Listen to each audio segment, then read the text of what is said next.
तो इस पे एक क्वेश्चन कर लेते हैं काइनेटिक एनर्जी ऑफ रोटेशन पे। ठीक है, तो kinetic energy energy of rotation continue करते हैं ना। ठीक है, इस पे क्वेश्चन कर लेते हैं और क्वेश्चन ये है कि हमारे पास कोई डिस्क है जिसका रेडियस है आर और इस डिस्क जो है ये डिस्क जो है वो इस एक्सिस के अबाउट हिंज्ड है और इसकी इस डिस्क से सेंटर से दूरी है r/4। ये दूरी है r/4 और ये कौन सी एक्सिस है? ये है आपका हिंज और इसके टॉप मोस्ट पॉइंट पर यहाँ पर एक m मास का पार्टिकल है और डिस्क का मास भी है m। ठीक है, आपको बताना है स्पीड ऑफ द पार्टिकल, इसको पार्टिकल कह रहा हूँ मैं, of the particle when it reaches to bottom. इसको स्लाइटली थोड़ा डिस्टर्ब कर दिया है, ये जैसे ही नीचे पहुंचेगा खड़क से आपको बताना है कि इस पार्टिकल का स्पीड क्या होगा। स्पीड निकालने के लिए सबसे पहले निकालिएगा ओमेगा। ओमेगा निकालने के बाद एल इंटू ओमेगा करेंगे। एल कहाँ से दूरी लेंगे? उस पार्टिकल की हिंज से। ठीक है, ट्राई करो इसको। देखो क्या होगा, जैसे ही इसको ड्रॉप करेंगे ऐसे मामले को, तो ये मास जो है वो लीस्ट एनर्जी कॉन्फ़िगरेशन अटेन करने की कोशिश करेगा ये सिस्टम, है ना। तो अभी की पोटेंशियल एनर्जी लिख लेते हैं, अभी की काइनेटिक लिख लेते हैं। Kinetic initial plus potential initial बराबर kinetic final plus potential final. आसान सी बात है, क्योंकि एक्सटर्नल फोर्स है ना, एक्सटर्नल फोर्स प्रेजेंट तो है लेकिन उसका वर्क नहीं है। एक्सटर्नल फोर्स और नॉन कंजर्वेटिव फोर्स अगर प्रेजेंट नहीं हो तो अपन वर्क एनर्जी थ्योरम से ये बात लिख सकते हैं। तो यहाँ पे देखिए इनिशियल काइनेटिक एनर्जी 0 है, इनिशियल पोटेंशियल एनर्जी, इस लाइन पे जो भी पार्टिकल होगा उसकी पोटेंशियल एनर्जी मैं 0 मान लेता हूँ। तो इसके नीचे कुछ होगा तो वो नेगेटिव और इसके ऊपर कुछ होगा तो वो पॉजिटिव। सबसे पहले सेंटर ऑफ मास, इसके इसके सेंटर ऑफ मास पे सारा मास ले सकते हैं अगर पोटेंशियल एनर्जी लिख रहे हैं तो। पोटेंशियल एनर्जी, टॉर्क, कुछ चीजें हैं जो लिखते हो तो अब सारा मास उसके सेंटर ऑफ मास पे ले सकते हो चीज के। तो ये जो डिस्क है इसका सारा मास कहां पड़ा हुआ है? इसके सेंटर पे। मास वेट है mg, पोटेंशियल एनर्जी क्या होता है? mg इंटू एच कितना है इसका? r/4 is equal to initial kinetic 0। अच्छा, उसका भी लिखना है पोटेंशियल एनर्जी, वो हो जाएगी r प्लस r/4। ये दूरी r है और ये दूरी r/4 है, तो यहां से कितना ऊपर है वो पॉइंट? 5/4r, है ना। तो इसकी पोटेंशियल एनर्जी ये हो जाएगी, है ना, is equal to kinetic energy that is half I hinge omega square plus final potential energy. Final potential energy लिखिए, देखिए ये जो डिस्क है इसके नीचे, इस एक्सिस के नीचे वो बड़ा वाला मास आ जाएगा और छोटा वाला मास हो जाएगा उसके ऊपर। तो ये वाला मास कितना दूरी पे चला जाएगा? 5r/4। और ये कितनी दूरी पर चला जाएगा इसका सेंटर? r/4। अरे r/4 और 5r/4 हो जाएगा, ये सेंटर नीचे आ जाएगा ना, तो नेगेटिव होगा, -mgr/4 -5/4 mgr।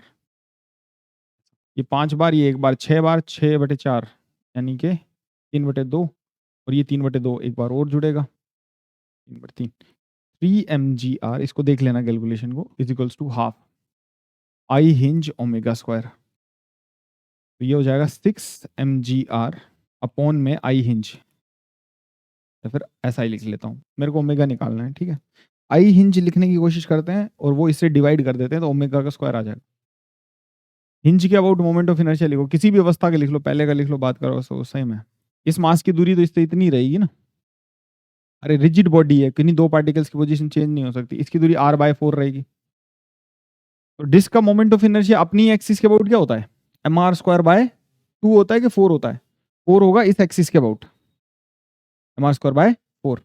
इसके अबाउट होगा mr²/4, mr²/4 तो अपने सीएम के about plus mass of the body into में डिस्टेंस का स्क्वायर, जो दो पैरेलल एक्सिस के बीच में r/4 है तो r²/16 प्लस इस एक्सिस के अबाउट इस पार्टिकल का भी मोमेंट ऑफ इनर्शिया लिखना है जो 5/4r दूरी पर है, प्लस m इंटू में 5r/4 का स्क्वायर। ये हो जाएगा, छोटा सा कैलकुलेशन है, ये हो जाएगा 4 + 1 + 25 M R square, omega square भी है यहाँ, ओमेगा स्क्वायर सही है ये, अपॉन में 16, तो 16 में यहाँ से मल्टीप्लाई कर देता हूँ, 96 mgr।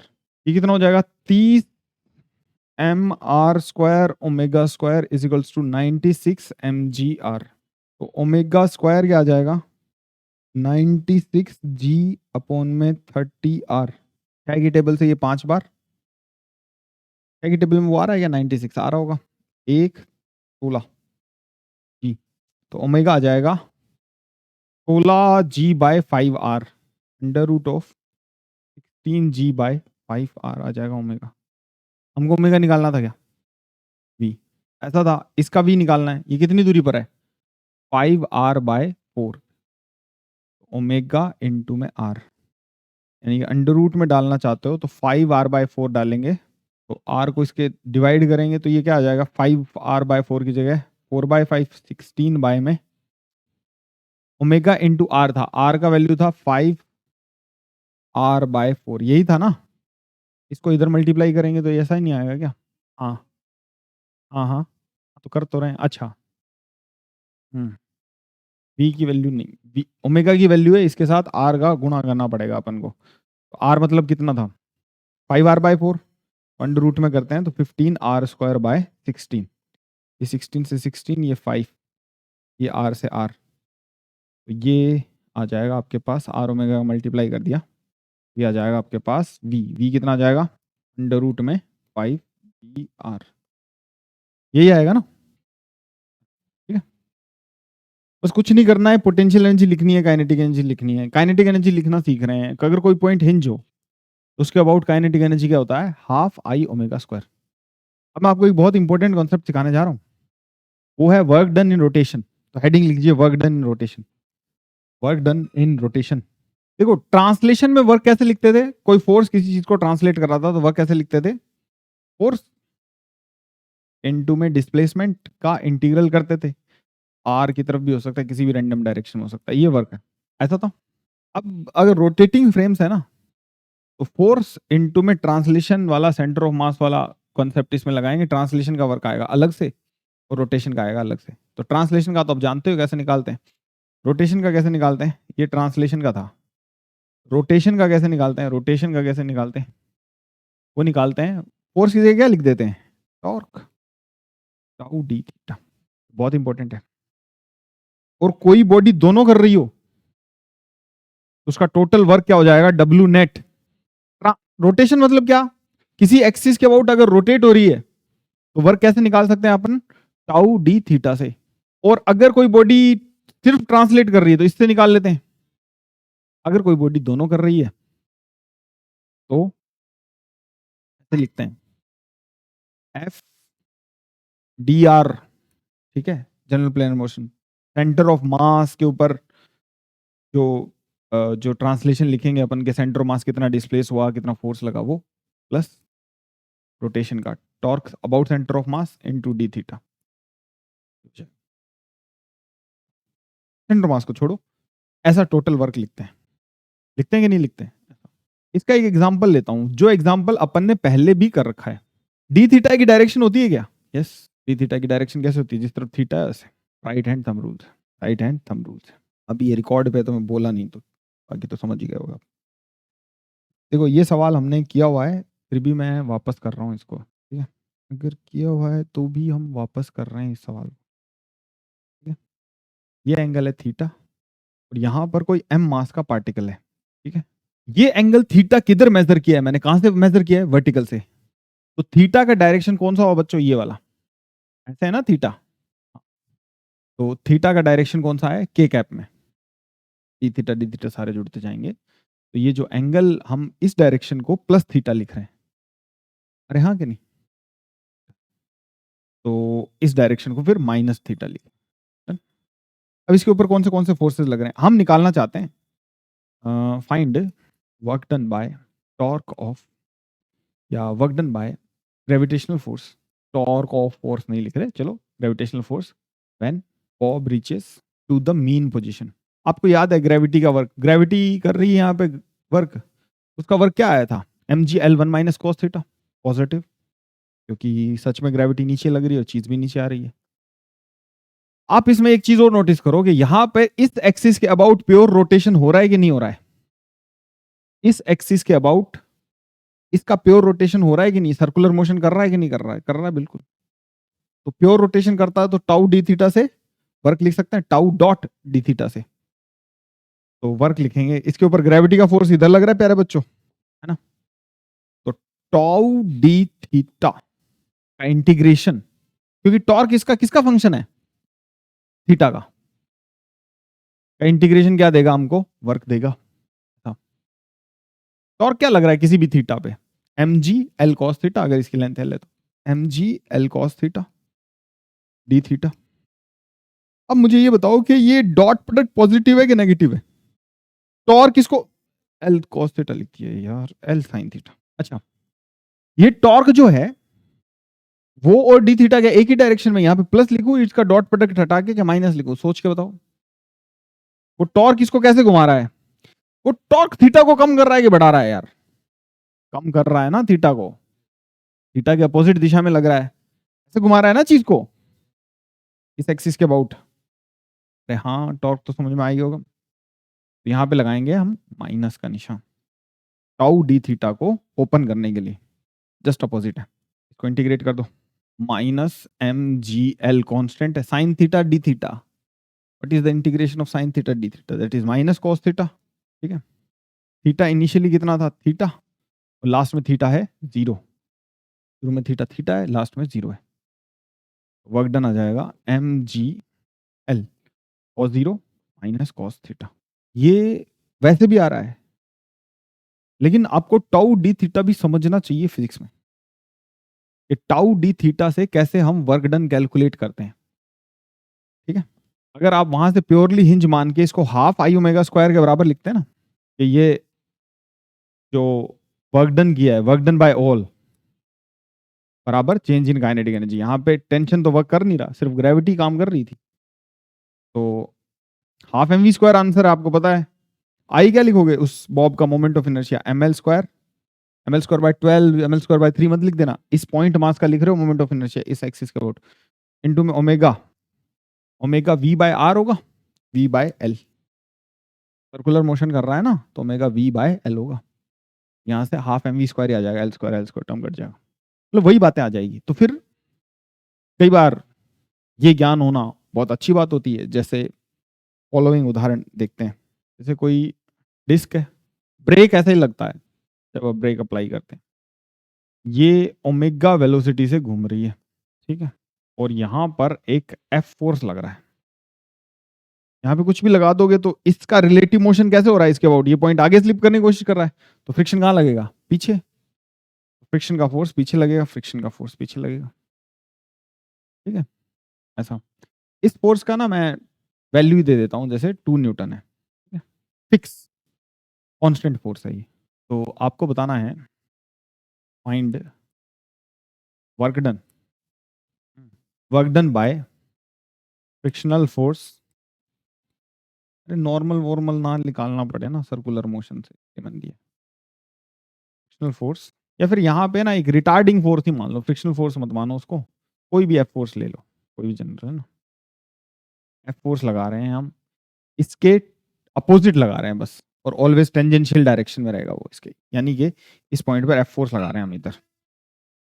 अरे हाँ कि नहीं, 2 न्यूटन का। तो बाय फोर्स एफ लिख देता हूँ, बाय फोर्स एफ, यानी ये एफ जो है वो इसके ओमेगा के विरुद्ध टॉर्क प्रोड्यूस कर रहा है, और इसकी इनिशियल वेलोसिटी ओमेगा है।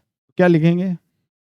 Work done bye all is change in kinetic energy. शुरू में kinetic energy half I omega square थी, जो ये फोर्स खा गया होगा, ये रिटार्डिंग नेचर का है, तो इसका वर्क नेगेटिव आएगा, तो चेंज इन काइनेटिक एनर्जी भी नेगेटिव आएगा। शुरू में कितनी थी? हाफ आई ओमेगा स्क्वायर, बाद में जीरो थी, फाइनल माइनस इनिशियल खुद नेगेटिव आएगा, तो जो एनर्जी खा गया वो यही फोर्स खाया है, पोटेंशियल एनर्जी तो चेंज हुई नहीं। इसके लिए क्या लिख देंगे? एफ, एफ क्या है? टॉर्क है क्या? टाउ डी थीटा लिखना है, एफ इंटू आर टॉर्क है, इंटू में थीटा। अच्छा, यहां पर आपको अगर वर्क डन निकालना हो तो ये हाफ आई ओमेगा स्क्वायर ही आएगा। बाय द वे आपको ये पूछा जाएगा ये जो एफ फोर्स है, इसने 2 रेवोल्यूशन के बाद इसको रोक दिया, तो एफ फोर्स कितना था? तो यहाँ पे 2 रेवोल्यूशन के लिए थीटा कितना लिखेंगे? 4 पाई। क्लियर है ना कि कांस्टेंट फोर्स एफ, मतलब टाउ डी थीटा को कैसे यूज करना आपको समझ में आ गया ना। टाउ टाउ कितना है, एफ इंटू आर।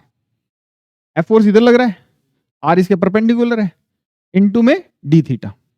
और इंटीग्रेट क्यों नहीं किया हमने, सीधा ही क्यों लिख दिया, क्योंकि फोर्स कांस्टेंट है तो टॉर्क भी क्या आएगा, कांस्टेंट आएगा। टॉर्क कांस्टेंट है मेनली, अरे थीटा का फंक्शन नहीं है वो टॉर्क। ठीक है, आइए बच्चों कुछ प्रॉब्लम्स करते हैं जब हम रोटेशन कर रही चीजों के लिए फोर्स निकालते हैं।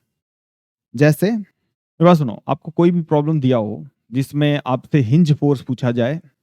हिंज फोर्स हालांकि हमने पहले भी कैलकुलेट किया था, लेकिन वो तब कैलकुलेट किया था जब बॉडी इक्विलिब्रियम में थी, अल्फा वेल्फा नहीं थे उसके पास, रोटेशनल इक्विलिब्रियम थी और ट्रांसलेशनल इक्विलिब्रियम थी, कंप्लीट इक्विलिब्रियम में थी, तब किया था। फ्रिक्शन फोर्स पूछ सकते हैं आपसे, नॉर्मल पूछ सकते हैं आपसे, रोटेशन के अंदर, तो ये कैसे निकालेंगे जब बॉडी रोटेट कर रही होगी, तब इन सबको कैसे कैलकुलेट करेंगे। तो मैं इसके ना पहले स्टेप्स लिख देता हूं, बाद में आपको बातें समझ में आ जाएगी कि ये स्टेप्स हमने क्यों लिखे थे। लेकिन पहले आप है ना स्टेप्स लिख लो कि आपको ये फॉलो करने ही करने हैं, चाहे पूछा है चाहे नहीं पूछा है। सबसे पहले आप प्रॉब्लम्स में ना अगर एग्जिस्ट कर रहा है तो आप अल्फा कैलकुलेट करेंगे, कैलकुलेट अल्फा सबसे पहले। एनएलएम का कोई भी सवाल करने के लिए मैं आपको एक हिदायत देता था कि आप सबसे पहले एक्सेलरेशन कैलकुलेट कीजिए हरगिज, चाहे वो आपसे पूछ रहे हैं चाहे नहीं पूछ रहे हैं, क्योंकि बहुत सारे सेल्फ एडजस्टिंग फोर्सेस इन्वॉल्व होते हैं। उनका वैल्यू क्या होता है ये कौन बता पाता है हमको, एक्सीलरेशन। ऐसे ही सबसे पहले रोटेशन का कोई क्वेश्चन करने के लिए आप अल्फा इवेल्युएट कीजिए, अगर आ रहा है तो कुछ टॉर्क होगा तो आएगा। दूसरी चीज, जैसे इस सवाल में ऐसे रॉड थी अपने पास, इसका अल्फा 0 था तो इवेल्युएटेड ही था वो। मेरी बात समझ रहे हो कि ये रॉड जो है वो इक्विलिब्रियम में है तब। दूसरी चीज आप कैलकुलेट करेंगे ओमेगा, हमेशा। ओमेगा कैसे कैलकुलेट करते हैं, काइनेटिक एनर्जी वाले सूत्र से। दूसरे से भी कर सकते हैं लेकिन काइनेटिक एनर्जी वाला बहुत अच्छा है। ठीक है, तीसरी चीज जो आप कैलकुलेट करेंगे वो आपके पास अल्फा होगा तभी कैलकुलेट होगी आपसे, वो कैलकुलेट करेंगे आप एक्सीलरेशन ऑफ सेंटर ऑफ मास। उसके बाद में आपको कोई फोर्स निकालना है, जो चौथा स्टेप फॉलो करेंगे, summation of all the external forces is equals to mass times acceleration of centre of mass. इससे आप वो फोर्स निकालेंगे। आपसे ये पूछे चाहे नहीं पूछे, ये कैलकुलेट करना होता है। आपसे चाहे ये पूछे नहीं पूछे, ये कैलकुलेट करना होता है। अगर आप नीट और जेई पे फोकस करते हैं तो आपको सीधा की सीधा ऐसा क्वेश्चन आएगा कि इसका अल्फा बता दो, इसका ओमेगा बता दो। यहां तक नहीं पहुंचेंगे वो, क्योंकि यहां तक पहुंचने के लिए ये तीनों चीजें आपको निकालनी पड़ेगी, और बड़ी मुश्किल से फिर हम यहां तक पहुंच पाएंगे। मैं एक या दो एग्जाम्पल करा देता हूं जिसमें हम बड़ी मुश्किल से यहां तक पहुंच सकें। मुझे लगता है पहला ही सफिशिएंट होगा, अगर आपको पहला ही क्लिक कर जाता है तो। शुरू करें एक एग्जाम्पल, बहुत शानदार एग्जाम्पल है वो, उसके बाद मैं आपको एक उससे आसान दूंगा। ठीक है, उसके साथ साथ कुछ चीजें जो अभी तक मैंने डिस्क्लोज नहीं करी है उसके साथ साथ ही सीखेंगे कि एक्सीलरेशन ऑफ सेंटर ऑफ मास निकाल के उसका करेंगे क्या आप, और एक्सटर्नल फोर्स कैसे लिखेंगे। अल्फा और ओमेगा कैलकुलेट करना हम जानते हैं। जैसे आपके पास है ना, एक एग्जांपल लेते हैं। हमारे पास ना एक रॉड है ऐसा, ठीक है? और ये रॉड जो है ना वो यहां से हिंज्ड है, ये रॉड जो है वो यहां से हिंज्ड है। ठीक है, ये रॉड जो है वो यहां से हिंज है, और थोड़ी देर बाद में इसको ऐसे छोड़ने पर ये रॉड जो है वो इस जगह पे आ जाती है ऐसा। कितना एंगल रोटेट हो गई भैया रोड, थीटा। आप चाहो तो इसको हिंज मान लो। ग्राउंड पे भी ऐसा हो जाता है ना कि ऐसे रॉड गिर रही है रास्ते में, हम किसी इंटरमीडिएट पोजीशन पे पहुंचे हैं, अरे ग्राउंड पे भी तो गिर जाती है ऐसे। इस पॉइंट के अबाउट रोटेट हो रही है ये ग्राउंड पे रोटेट कब होती है, इस पॉइंट के अबाउट जब फ्रिक्शन सफिशिएंट हो कि ये आगे ना सरके। इसका सेंटर मास आगे जा रहा है तो फ्रिक्शन किधर लग रहा होगा, आगे। तो जब हम हिंज के दो कंपोनेंट निकालेंगे ना, पी एक्स और पी वाई, जैसा मैंने आपको बोला था निकालते हैं, उसकी जगह आप इसको ग्राउंड पे लोगे तो पी एक्स कौन बनेगा, फ्रिक्शन, और पी वाई कौन बनेगा, नॉर्मल। मैं क्या कह रहा हूं, अभी ये रॉड यहां पे हिंज है और ये रोटेट हो सकती है इसके अबाउट, ये क्या ग्राउंड के अबाउट भी ऐसी रोटेट हो जाती है क्या, हो जाती है। अब ये रोटेशन ऐसा होना चाहिए था, ऐसे यहीं ग्राउंड के अबाउट औंधे मुंह गिरनी चाहिए थी ये, कब? जब फ्रिक्शन ना होता तो। रियल लाइफ में तो आगे ही गिरती है ऐसे, यानी आगे की तरफ कोई फोर्स है जो सेंटर ऑफ मास का एक्सीलरेशन आगे दे रहा है, क्योंकि सेंटर ऑफ मास आगे गया है ना। तो कौन सा फोर्स है वो? फ्रिक्शन। फ्रिक्शन आगे वो आप यहां से भी तय कर सकते हो। कैसे कर सकते हो? इसकी स्लाइडिंग की टेंडेंसी कहाँ है? पीछे। तो फ्रिक्शन कहाँ लगेगा? आगे। मैं क्या कह रहा हूं, अगर ये हिंज है तब तो हिंज के ही दो कंपोनेंट निकाल लेंगे, और अगर ये हिंज नहीं है, अगर ये हिंज नहीं है, तब हम क्या करेंगे? तब वो जो आगे का कंपोनेंट है जिसको हम px बोल रहे हैं अभी, उसको अपन क्या कह देंगे? फ्रिक्शन। और जो उधर वाला कंपोनेंट है उसको अपन क्या कह देंगे? ऊपर वाला, उसको कह देंगे नॉर्मल। बस। यानी चाहे px फाइंड कर लो, मैं यहाँ पे यही दोनों फाइंड कर लेता हूँ। ये हिंज विंज नहीं है, ये ग्राउंड पे है, और ये इसके अबाउट फिक्स एक्सिस है, ये इसके अबाउट रोटेट हो रही है। तो आगे वाला कंपोनेंट क्या है? फ्रिक्शन। तो मैं कोशिश करूंगा फ्रिक्शन को फाइंड करने की as a function of theta, और किसको फाइंड करने की? Normal as a function of theta, क्योंकि इस थीटा पे निकालना है। थीटा क्या है? यहां से एंगल है ये वाला, जो रोड रोटेट हो गई। ठीक है। Normal as a function of theta, friction as a function of theta हमको कैलकुलेट करना है। सबसे पहले क्या करेंगे? क्या निकालते हैं? अल्फा। तो अल्फा निकालिए। इसके अबाउट कौन सा हिंज के अबाउट कौन सा फोर्स लग रहा है? जी। कौन सा फोर्स लग रहा है? जी। और कौन सा फोर्स लग रहा है? नॉर्मल, जो निकालना ही है। और कौन सा फोर्स लग रहा है? फ्रिक्शन। यहाँ से टॉर्क निकाल सकता हूँ क्या? हाँ, हिंज के अबाउट आप टॉर्क निकाल सकते हो, क्योंकि हिंज वाला पॉइंट एक्सेलरेटेड नहीं है। ये बात समझे ना? सिर्फ और सिर्फ किसका टॉर्क आएगा? हिंज का। अरे सिर्फ और सिर्फ किसका टॉर्क आएगा? इसके अबाउट सारे पार्टिकल सर्कुलर मोशन कर रहे होंगे, तो ये सेंटर ऑफ मास भी कर रहा होगा। तो यही जो ग्रेविटी का फोर्स है, ये घुमा रहा होगा इसको यहाँ से। इसकी लेंथ एल है, तो L/2 दूरी पर हो जाएगा ये का सेंटर ऑफ मास, mg का फोर्स लगेगा, है ना। टॉर्क कितना आएगा? फोर्स वर्टिकल है, तो हॉरिजॉन्टल डिस्टेंस कितनी है? mg L/2 sine theta, cos theta. cos theta horizontal distance लेनी है ना। हाँ, साइन थीटा, ये क्योंकि ये 90 minus theta. mg into L/2 cos of 90 minus theta which is sine theta. ये टॉर्क आ जाएगा। Is equal to torque. Torque क्या हो जाएगा? mL²/3 इंटू में अल्फा। यहाँ से अल्फा क्या कैलकुलेट हुआ? 3g/L, और ये 2, ये आ गया आपका अल्फा, इक्वेशन 1, और इनटू में साइन थीटा। ठीक है ना? ये आ गया आपका अल्फा। सबसे पहला काम कर लिया आपने। दूसरा काम क्या है? क्या कैलकुलेट करेंगे? जो ये रास्ते में आ रहे हैं ना, ये नीट और जेई मेन के मुख्य सवाल हैं, ये आ जाएंगे आपके पेपरों में, ये वाले कि अल्फा बता दो। अल्फा तो हालांकि पहले भी फाइंड कर रखा है अपन ने, मैं फिर से कर रहा हूँ। ओमेगा, ओमेगा कैसे निकालते हैं? वर्क एनर्जी थ्योरम से। इसका सेंटर मास नीचे आया है क्या? पहले कितनी दूरी पर था? L/2। अब भी क्या है? L/2 cos थीटा पर है। कितना नीचे आया होगा? mg L/2 1 minus cos theta. इतनी पोटेंशियल एनर्जी डिक्रीज हुई होगी। डिक्रीज मतलब नेगेटिव का साइन अपना साथ ही ले लिया अपन। Is equals to half I, क्या हो जाएगा? mL²/3, half I omega square into में ओमेगा स्क्वायर। ये क्या हो जाएगा यहाँ से? 3g/L into 1 minus cos theta का रूट हमारा ओमेगा आ जाएगा। ठीक है। दो चीजें कैलकुलेट करनी होती है, अल्फा और ओमेगा। अब ये बात सुनना बहुत ध्यान से, ये तुम्हारे लिए हो सकता है थोड़ी नहीं हो, वैसे तो तुम जानते ही हो, पर हो सकता है थोड़ी नहीं हो। ये पार्टिकल सर्कुलर मोशन कर रहा है क्या? इधर देखो, ये पार्टिकल सर्कुलर मोशन कर रहा है क्या? Centre of mass. अब तीसरा स्टेप में क्या लिखाया था मैंने? आप एक्सिलरेशन ऑफ कॉम फाइंड करो, acceleration of centre of mass find करो। Acceleration of centre of mass के लिए ये पार्टिकल सर्कुलर मोशन कर रहा है, तो इसके इस लेंथ के परपेंडिकुलर एक टेंजेंशियल एक्सिलरेशन इसके पास होना चाहिए। अगर है तो एग्जिस्ट कर। टेंजेंशियल एक्सिलरेशन सर्कुलर मोशन कर रहे पार्टिकल के पास होना जरूरी होता है क्या? नहीं, पर इसके पास है, क्योंकि इसके पास mg एक फोर्स लग रहा है जिसका एक कंपोनेंट इधर आ रहा है, तो इसको टॉर्क दे रहा है इधर। अरे है कि नहीं? टॉर्क अगर इसके ऊपर लग रहा है कुछ ना कुछ, तो इसका अल्फा, अगर थीटा अल्फा है ही, बहुत बड़ी बात है, तो आर अल्फा होगा ही। अल्फा थीटा का फंक्शन अलग है। थीटा बढ़ने पर अल्फा क्या हो रहा है? बढ़ रहा है, ऐसे ऐसे तेज होता जाएगा। जैसे जैसे थीटा बढ़ेगा अल्फा क्या करेगा? बढ़ेगा। ऐसा एक्सप्रेशन ये है। ठीक है। तो ये तो जाएगा सेंटर मास का टेंजेंशियल। बात समझ में आ रही कुछ कुछ? क्या क्या निकालना क्या है? सेंटर ऑफ मास का एक्सीलरेशन, ये तो जाएगा उसका टेंजेंशियल कंपोनेंट।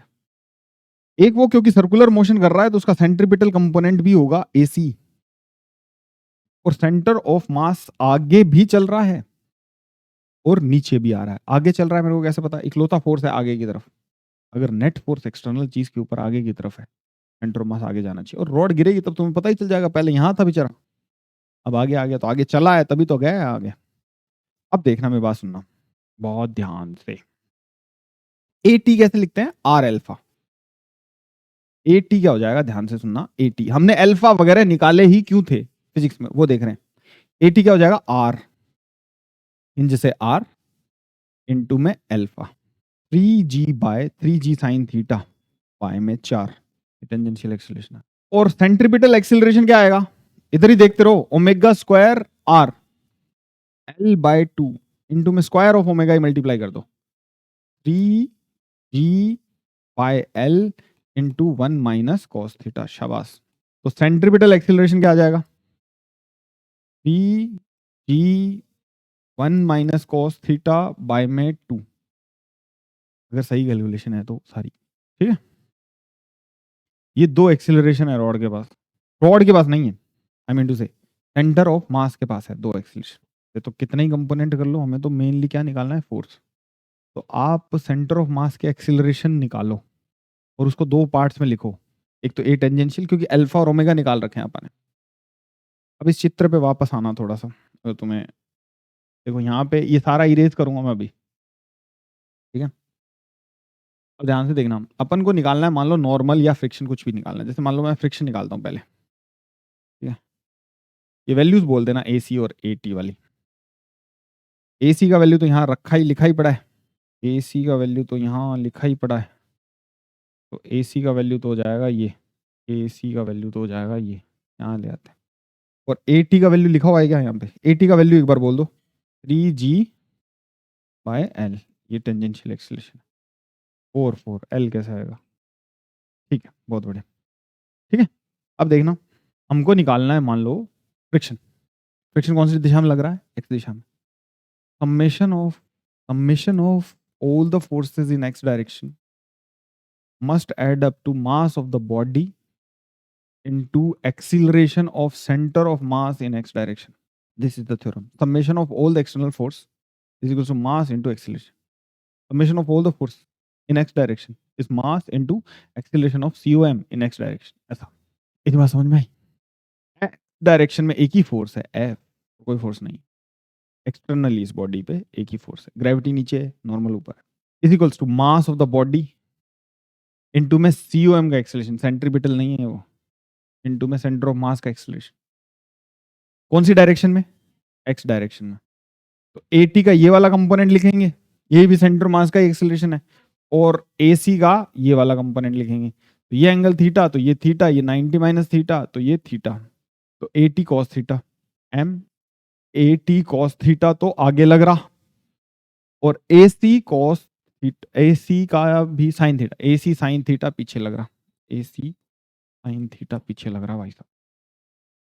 यहां से चलो मैं निकाल के दिखा देता हूं, ये तो पूरा एफ बराबर M into AT 3g sine theta cos theta शबास अपॉन में 4 minus AC 3g1 minus cos theta by 2 into में साइन थीटा। ये कोस थीटा साइन थीटा की मल्टीप्लीकेशन का टर्म आगे भी है पीछे भी है ना, तो 3/2 और 3/4 वाला टर्म में से कुछ घट भी जाएगा ना, 3 साइन थीटा कोस थीटा दोनों में माइनस माइनस प्लस है तो ऐड हो जाएगा जो भी है। तो यहां पर फ्रिक्शन आपको क्या मिल जाएगा? As a function of theta. ऐसे कैलकुलेट करेंगे। नॉर्मल कैलकुलेट करने के लिए क्या करेंगे?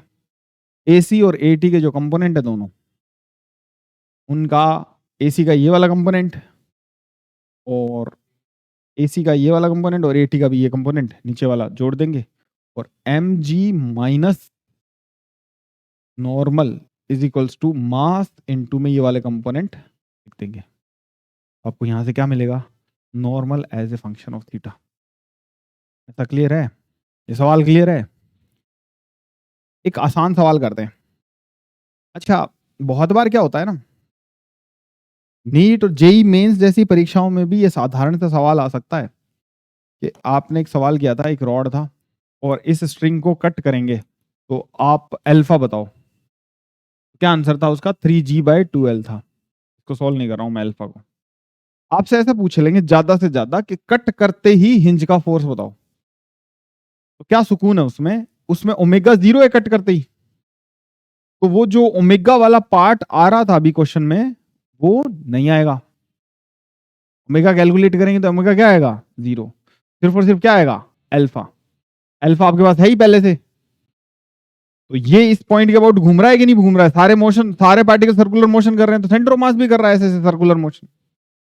अगर ये तो कट गया तो ऐसा हो जाएगा। तो क्या फोर्स लग रहा है नीचे? mg/L, इस मोमेंट पे कह रहा हूं। ये टॉर्क अल्फा तो निकाल लिया, मेरे को क्या निकालना था? सेंटर ऑफ मास वाला निकालना था। तो हिंज का एक फोर्स तो ऊपर लग रहा है पी वाई, ऐसा मान लेता हूं, और एक नीचे लग रहा है बॉडी पे mg, और सेंटर ऑफ मास किधर एक्सेलरेट हो रहा है? नीचे। mg minus P Y, tension तो हट गया, is equals to m mass into acceleration of center of mass in y direction, which is L/2 into alpha, which is 3G/4. py आ जाएगा mg/4। px क्या आएगा बताना? 0। y 0 क्योंकि x direction में centre of mass move करने की tendency show कर रहा है, क्योंकि एक्सिलरेशन है। तो वेलोसिटी क्या है? 0, एंगुलर वेलोसिटी। तो उस इंस्टेंट पे ओमेगा 0 है, तो इसलिए ओमेगा स्क्वायर एल वाला फोर्स आएगा नहीं। इतना सवाल आपसे पूछ सकते हैं वो। देखो ऐसा है कि अपन ने अल्फा तो पहले निकाल लिया था, पहले निकाला हुआ है 10 जगह आपके मॉड्यूल में, अल्फा तक ठीक है। अब सेंटर ऑफ मास पे देखो, सबसे पहले क्या निकालते हैं? अल्फा ओमेगा ये सब। एक्सेलरेशन ऑफ सेंटर ऑफ मास निकालते हैं, उसके बाद एक्सेलरेशन सेंटर ऑफ मास क्या आएगा? What is the acceleration of centre of mass? That is R alpha, क्योंकि सेंटर ऑफ मास भी एक्सेलरेट ही कर रहा है। आर अल्फा और आर ओमेगा स्क्वायर कुछ ऐसा करके लिखते हैं, ओमेगा वाला टर्म है ही नहीं। तो ये सर्कुलर मोशन कर रहा है सेंटर ऑफ मास, इसका ना। तो आर अल्फा टेंजेंशियल एक्सेलरेशन है, किस तरफ है? तो इसको काटते ही किस तरफ होगा टेंजेंशियल एक्सेलरेशन? नीचे की तरफ। आर को क्या लिखेगा? L/2 इनटू में अल्फा। अल्फा क्या है? 3G/2L। तो 3G/4 सेंटर ऑफ मास का एक्सेलरेशन, ओनली एक्सेलरेशन है। ये एक्सेलरेशन प्रेजेंट है क्या सेंटर ऑफ मास के पास? अनफॉर्चुनेटली इस वक्त नहीं है, या तुम्हारे लिए फॉर्चुनेटली इस वक्त नहीं है। क्यों? क्योंकि ओमेगा क्या है? 0। ये एक्सेलरेशन कौन सा एक्सेलरेशन है जिसकी बात कर रहे हैं? Centripetal acceleration. घूम रही कोई चीज सेंट्रीपिटल होगा। सेंट्रीपिटल कब होता है? जब उसके पास क्या हो? ओमेगा हो। इसलिए आपको कहीं कहीं ना ये क्वेश्चन मिल जाएगा। अच्छा, आपके मॉड्यूल में है तो सही है, लेवल 2 में पता नहीं ये सवाल कि यहाँ से ऐसे ऐसे ऐसे ऐसे कुछ है, और ये L/4 दूरी है, और यहाँ से ये स्ट्रिंग है, ये स्ट्रिंग कट करने के बाद नॉर्मल क्या आएगा? सवाल आपके लेवल 2 में है। आओ एक और क्वेश्चन करते हैं इस पे, यही वाला, कि आपके पास एक रॉड है और ये यहाँ से इंच है, ठीक है, और यहाँ पे ग्राउंड है ऐसे, और ये L/4 है, और रॉड का लेंथ L है, मास M है, और इस स्ट्रिंग को अपन ने काट दिया, ठीक है, कैंची उल्टी होगी, और अपन ने इस स्ट्रिंग को क्या कर दिया? काट दिया। तो इस स्ट्रिंग को कट करेंगे आप अभी। एक मिनट रुको, इस बार सही है, ठीक है। इस स्ट्रिंग को अपन ने काट दिया, तो आपको बताना है, फाइंड करना है, find normal reaction at t equals to 0। t equals to 0 पे ये काटी है, उसके हाथों हाथ बात बताना है। उसके बाद तो दिक्कत हो जाएगी ना, क्योंकि ओमेगा ओमेगा आ जाएंगे, है ना। अभी हो जाएगी मेरे को लग रहा है। नॉर्मल रिएक्शन बताना है जैसे ही एज सुन एज अपन इस कैंची को काट देते हैं, ठीक है। तो देखो t/0 पर जब इस स्ट्रिंग को कट करेंगे तो ये रॉड जो है वो इस पॉइंट के अबाउट घूमेगी। तो इस पॉइंट P के अबाउट हम टॉर्क लिख देते हैं। कौन से फोर्सेस का टॉर्क लिखेंगे? नॉर्मल तो इसी पॉइंट से पास हो रहा है, नॉर्मल इस पॉइंट पर शिफ्ट हो जाएगा प्यारे बच्चों। नॉर्मल शिफ्टिंग पढ़ाई थी ना मैंने आपको, नॉर्मल इस पॉइंट पर शिफ्ट हो जाएगा। तो ग्रेविटी का सारा फोर्स हम सेंटर ऑफ मास पे मान सकते हैं when we are writing the torque. तो L/4 पे तो ये है, L/2 पे तो, यानी इस पॉइंट से ये कितनी दूरी पर है? L/4 पे। तो the torque is mg into L/4। इस पॉइंट के अबाउट टॉर्क लिखेंगे तो नॉर्मल का लिखेंगे नहीं, इसका है नहीं, इसका बच्चा नहीं है, इसका बचा नहीं है, और नॉर्मल का टॉर्क लिखेंगे, ग्रेविटी का टॉर्क लिखेंगे, टेंशन का लिखेंगे नहीं। This is net torque which is I alpha. I होगा इसका सेंटर ऑफ मास के अबाउट ये है, प्लस हम तो इस एक्सिस के अबाउट लिख रहे हैं ना, ml²/16 इनटू में अल्फा। इसका अल्फा क्या आ जाएगा यहाँ से देखिए, 16 एलसीएम, तो ये 4 कट जाएगा, तो 4g/l, और यहाँ से 16 आएगा तो 16 + 12 कितना हो जाएगा, 16 + 12 28 बाय में 3, तो 16 का 4 उधर मल्टीप्लाई, इसका एलसीएम 16 नहीं होगा ना, हाँ मैंने गलती कर दी, चलो यार सॉल्व ही करना पड़ेगा। तो ये हो जाएगा mgl/4 इज इक्वल्स टू 12 × 16, ये हो जाएगा 16 + 12 ml² अल्फा 4। ये जो 4 लिखा हुआ है ना यहाँ पे, इससे इन दोनों टर्म्स को डिवाइड कर दो तो सिर्फ 12 बचेगा नीचे, ये 4 + 3 7 आ जाएगा, 7/12 if we are not wrong, ml² alpha is equals to mgl, तो यहाँ से क्या आ जाएगा, ये 12g/7l अल्फा आ जाएगा आपका, राइट बच्चों। सेंटर ऑफ मास का एक्सेलरेशन कितना हो जाएगा, r alpha, r is taken from the hinge which is l/4, तो AC l/4 into 12g/7l, 3g/7 is your AC. What is the normal reaction? Vertical direction के force, अब देखो ऐसा ऐसा मामला था, मैं आपको रिवाइड करा देता हूँ। ये l/4 था और यहाँ से ये हिंज विंज था, इसको काट दिया था अपन ने, और ये दूरी कितनी थी, मैं दूसरे कलर से शो कर देता हूँ आपको, ये दूरी कितनी थी, l/4 थी, ऐसा था।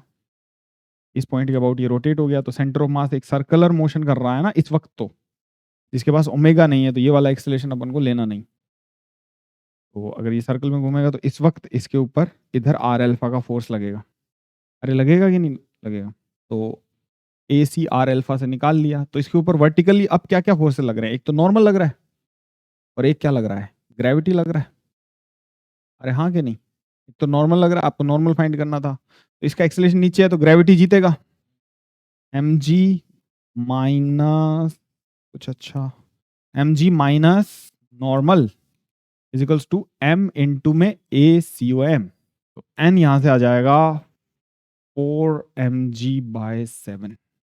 नॉर्मल का टॉर्क हमने इसलिए नहीं लिया क्योंकि नॉर्मल इसी पॉइंट से पास कर रहा है और हमने इस पॉइंट के अबाउट टॉर्क निकाला है, सारा मास तो इसके अबाउट पास कर रहा है, वो अपन ने सेंटर ऑफ मास वाला जो कॉन्सेप्ट है वो अपन ने लगाया था ग्रेविटी का टॉर्क निकालने के लिए, नॉर्मल के लिए ऐसा नहीं कर सकते, ठीक है ना, नॉर्मल तो किसी पॉइंट पे भी जाके शिफ्ट हो जाता है, जैसे इस सवाल में हो गया है, इस पे क्लियर है। तो ऐसे हमने क्या सीखा है कि हमको सबसे पहले अल्फा निकालना है, मैं एल्गोरिथम फिर से दोहरा देता हूं, आप हर हाल में अल्फा फाइंड करो, जेईई और नीट में ये सिर्फ क्वेश्चन होता है, खुद अपने आप में खुद सवाल होता है ये कि अल्फा फाइंड करो, दूसरा ओमेगा फाइंड करो, फिर आप acceleration of centre of mass find करो, आपको अगर ये फाइंड करने पड़ गए तो ये भी फाइंड करो सेंट्रीपिटल वाला, और फिर आप इनके कंपोनेंट करके एफ एक्सटर्नल फाइंड करो, एफ एक्सटर्नल को किसके बराबर लिखो, MAC के बराबर लिखो, और उसके बाद में कैलकुलेशंस करो, तब जाके आपको वो फोर्सेस मिलेंगे जो आपको चाहिए, मेरी बात समझे। अब हमने अल्फा ओमेगा ये सब सीख लिया, तो हम इसका एक बहुत इंपॉर्टेंट एस्पेक्ट करेंगे नेक्स्ट लेक्चर में, वो की है रोलिंग, ठीक है, जो अगेन